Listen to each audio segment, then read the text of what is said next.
Bismillahirrahmanirrahim. Assalamualaikum warahmatullahi wabarakatuh.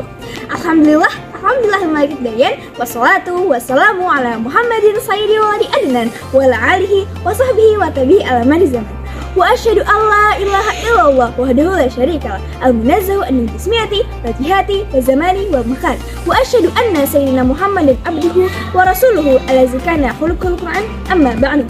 Pertama-tama dan yang paling utama, marilah kita curahkan puja beserta puji syukur kita kehadirat Allah Subhanahu wa Ta'ala, karena atas segala nikmat dan karunia-Nya kita semua dapat diberi kesehatan hingga detik ini. Salawat serta salam tak lupa kita curahkan juga kepada junjungan Nabi besar kita, Nabi Muhammad SAW. Perkenalkan, nama saya Adun Nazifahani dari kelas 8A. Pada kesempatan kali ini izinkanlah saya untuk memberikan kultur mengenai membayar zakat. Jemaah rahimakumullah, apa sih artinya zakat itu? Dalam segi istilah, zakat artinya mengeluarkan barang tertentu atau harta tertentu dari seseorang yang beragama Islam untuk diberikan kepada golongan-golongan yang membutuhkan. Sedangkan secara bahasa, zakat artinya adalah berkat, subur, suci, bersih, dan juga berkembang. Dalam pembayaran zakat itu ada waktu dan hukum tertentu. Apa aja sih waktu dan hukum tertentu dalam pembayaran zakat? Mari kita bahas. Yang pertama adalah waktu wajib, yaitu waktu ketika setelah matahari terbenam saat hari akhir di bulan Ramadan menuju hari raya Idul Fitri. Yang kedua, waktu sunnah, yaitu waktu ketika sholat subuh hingga sebelum sholat hari raya Idul Fitri. Yang ketiga, waktu mubah, yaitu waktu ketika hari awal bulan Ramadan hingga hari akhir bulan Ramadan. Yang keempat, waktu makruh, yaitu waktu ketika setelah sholat hari raya Idul Fitri namun matahari belum terbenam di hari yang sama. Yang kelima, waktu haram, yaitu waktu ketika setelah matahari terbenam pada hari raya Idul Fitri.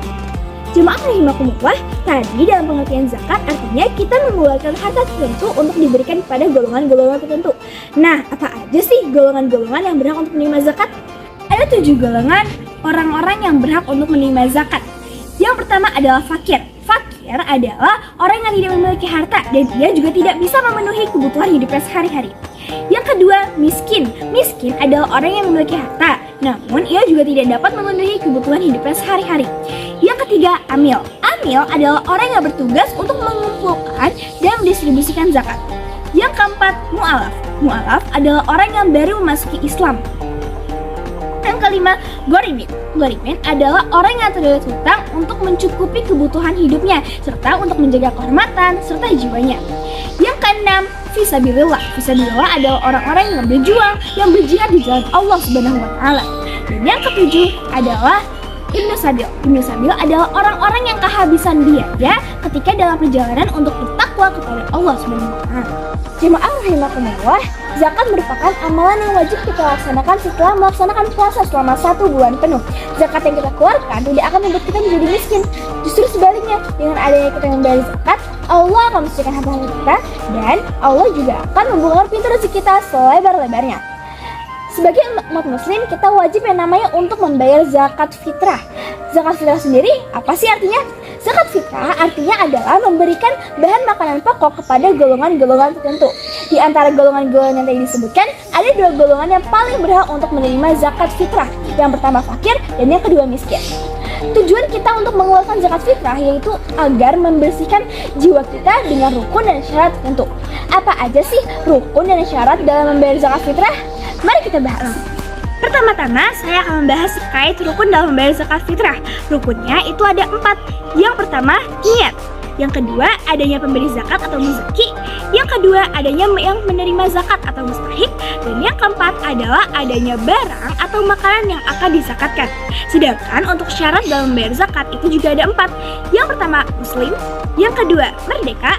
Yang ketiga, menjumpai 2 waktu, yaitu antara awal bulan Ramadan hingga awal bulan Syawal atau waktu ketika hari raya Idul Fitri. Dan yang keempat adalah mempunyai harta lebih. Hukum dalam membayar zakat fitrah yaitu fardu ain atau wajib untuk setiap muslim baik laki-laki maupun perempuan yang mampu. Kadar kemampuan di sini yaitu ketika ia memiliki kelebihan makanan dalam hari itu. Nisab atau ukuran dalam membayar zakat fitrah yaitu 3,5 liter beras.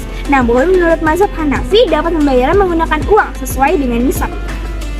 Untuk memahami lagi, mari kita saksikan video tentang cara membayar zakat fitrah berikut ini.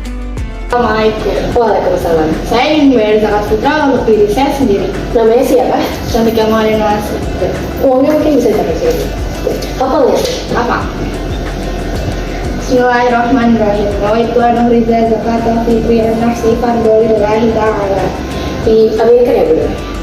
Bismillahirrahmanirrahim. Ajrakallahu fima aqtaita wa baraka fima abqaita wa ja'alhu laka taqwa. Amin. Saya ambil lah Bu uangnya. Semoga berkah untuk diri ibu selalu. Amin ya Rabbal.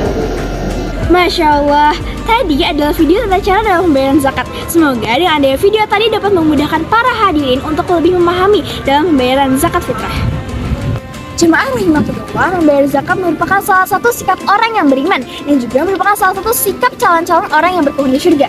Orang yang membayar zakat pantas untuk mendapatkan rahmat Allah Subhanahu wa taala.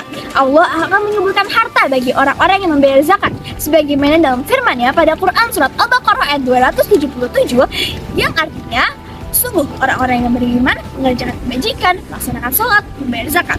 Mereka mendapatkan pahala di sisi Tuhannya, tidak ada rasa takut dan mereka tidak bersedih hati.